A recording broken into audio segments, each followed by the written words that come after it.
सगळ्यांचं स्वागत। बुलेटिनच्या सुरुवातीला आपल्या सगळ्यांसाठी एक अत्यंत महत्त्वाची बातमी। राज्यामध्ये मुलींवरती अत्याचाराच्या घटना या भयावह रीतीने वाढतायत। कायदा कितीही कडक केला, आयपीसीचं भारतीय न्याय संहिता केली तरी देखील मुलींवरील अत्याचाराचं प्रमाण कमी झालेलं नाहीये आणि अत्याचार करणारे खुलेपणाने सध्या फिरतायत। अशाच मनसुन्न करणाऱ्या घटना गेल्या 2 दिवसात घडलेल्या आहेत। कल्याणमध्ये 13 वर्षीय मुलीवरती एका विकृतानं आधी लैंगिक अत्याचार केला आणि त्यानंतर तिची हत्या करून मृतदेह फेकून दिला। पुढे कल्याणपासून जवळच असलेल्या पुण्यातल्या राजगुरुनगरमध्ये देखील 2 सख्या बहिणींची हत्या झाली।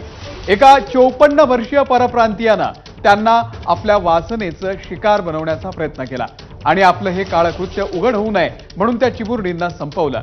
या अन्यायाच्या विरोधात ज्यांच्याकडे दाद मागायची त्या खाकी वर्दीलाच डाग लावण्याचं काम लोणावळ्यामधल्या एका दारुड्या पोलिसानं केलं।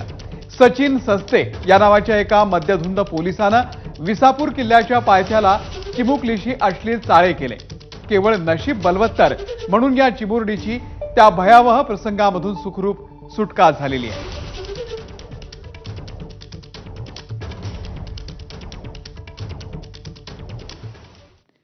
तर कल्याणमधील अल्पवयीन मुलीवरती लैंगिक अत्याचार करून हत्या करणाऱ्या विशाल गवळीला 7 दिवसांची पोलीस कोठडी ठोठावण्यात आली।